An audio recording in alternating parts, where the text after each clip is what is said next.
Chapter 10. The Very Worst Day. That Monday was an unspeakably difficult day, more difficult than any day we had had last year in room 26.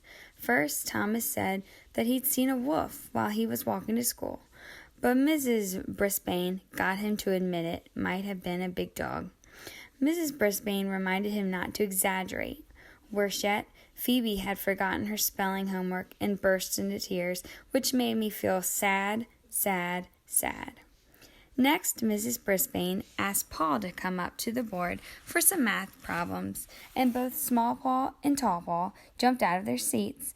When they got up to the board at the same time, they glared at each other. The other students laughed. "Sorry, guys, I mean Paul G," Mrs. Brisbane explained. Tall Paul turned red, and Small Paul scowled as he returned to his seat. Small Paul liked to do math problems in front of the class. Tall Paul got the problem wrong and turned an even deeper shade of red. As if that wasn't bad enough, Kelsey skinned her knee at recess and had to go to the nurse's office. Then Mrs. Brisbane had an excellent idea.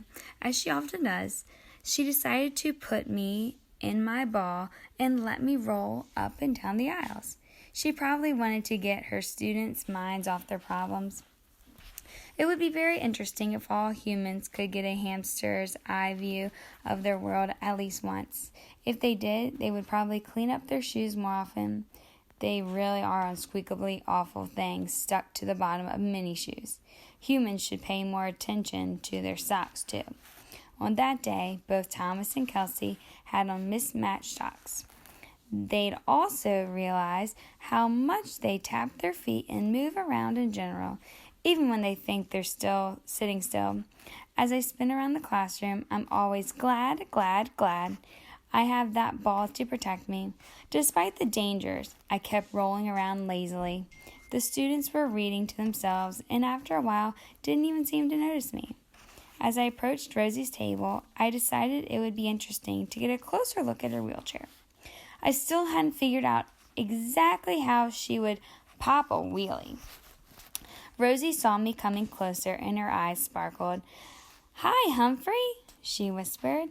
But when I got closer, Holly let out a yelp and grabbed my hamster ball, picked it up so quickly I was doing somersaults inside. "Eek!" I squeaked. "What is it, Holly?" the teacher asked. "Humphrey could trip on Rosie's wheelchair." "He got way too close," she said, holding up the ball, "but I've got him now." "He wasn't too close," Rosie protested. "I saw him there." "I think it's dangerous," Holly said. "The way you picked him up is dangerous," Rosie replied. "You could have hurt poor little Humphrey." I don't like to think of myself as poor little anything, but she was right. I wasn't hurt, but I was definitely dizzy.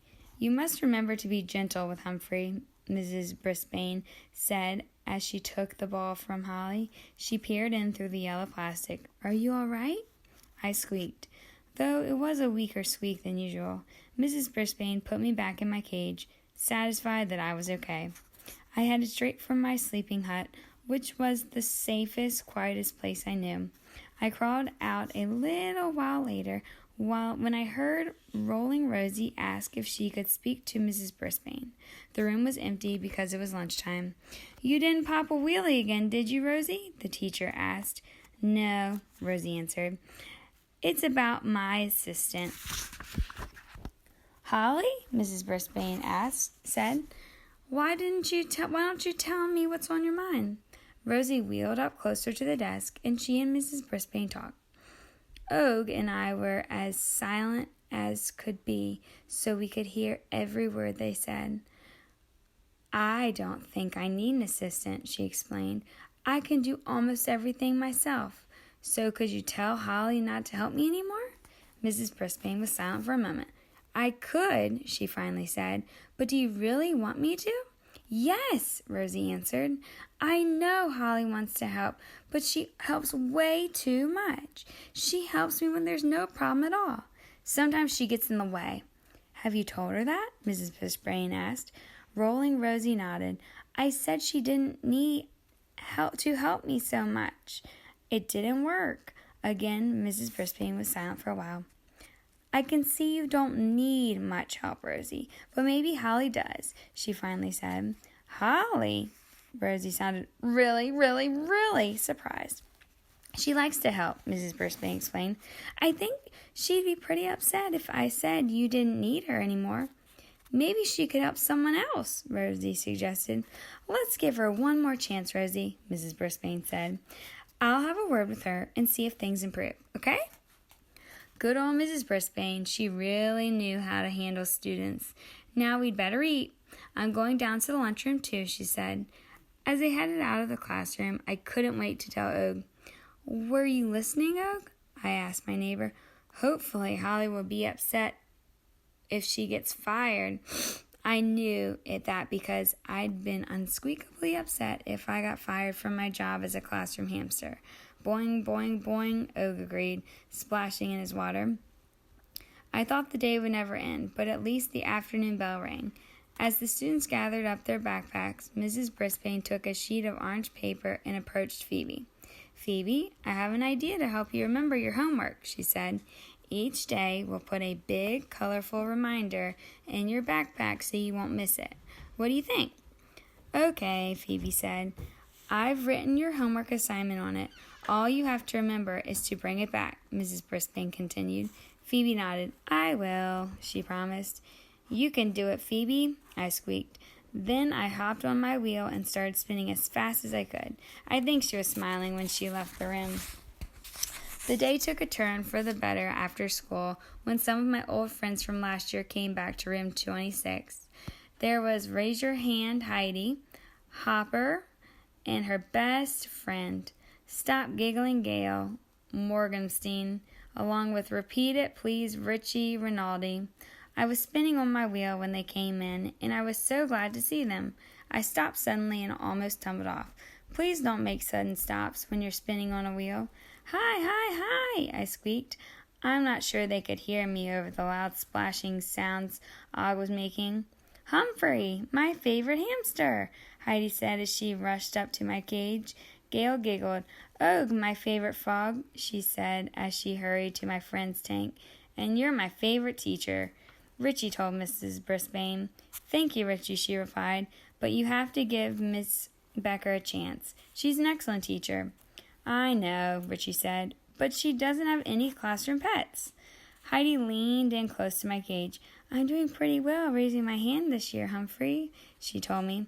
That was unsqueakably good news. Mrs. Brisbane and I had worked hard to help her end her bad habit.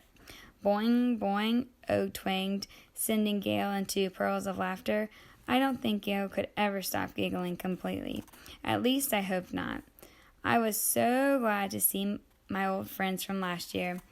I jumped on my wheel and started spinning fast, which made them all giggle. Go, Humphrey, Richie said.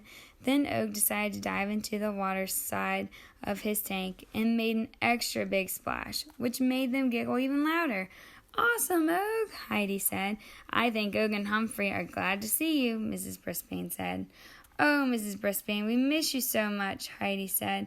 We came back to ask you something important. I slowed down the wheel. You say it, Richie, Gail said. Okay. Richie suddenly looked serious, and he cleared his throat. Mrs. Brisbane, we don't think it's fair that you have 2 classroom pets in your room 26, and we don't have any in room 18. We were hoping you'd donate one of yours to Miss Becker.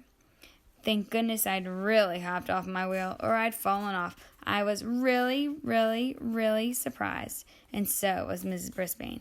Goodness, I don't think my students would like that, she said. If Miss Becker wants a classroom pet, she can get her own. But I'm not sure she wants one. She'd like Humphrey or Og. Everybody does, Gail said. And Og came here from another classroom, Heidi said. At least ask her, please, Richie begged. Mrs. Brisbane was unusually quiet. I was too, and I didn't hear a boing or a splash from Og. Please, Gail looked so serious I could hardly believe it was her speaking. Please, Heidi added. At least Mrs. Brisbane spoke. To tell you the truth, I can't imagine giving up either of them. Don't you think they'd miss each other? Heidi and Gail glanced at each other. They weren't always together. Humphrey was alone in the beginning, Richie said. I had to squeak up for myself, but it was so lonely at night, even scary. I'd almost forgotten how loud the clock sounded in the empty room and how long the nights were without somebody splashing nearby. Boing, boing, Og agreed. Boing, boing, boing. That made Gail giggle, of course. Mrs. Brisbane smiled. I'll tell you what. I'll think about it, and I'll talk to Miss Becker about classroom pets.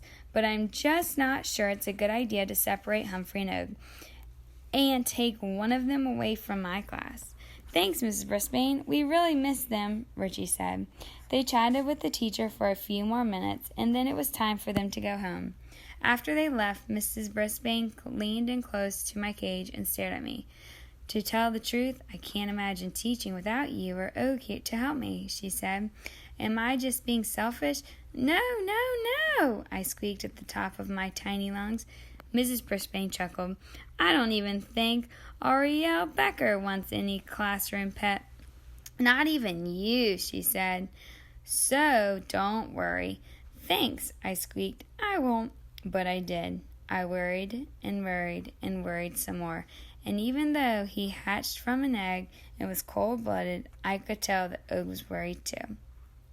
Humphrey's Rules of School. It's actually possible to be too helpful.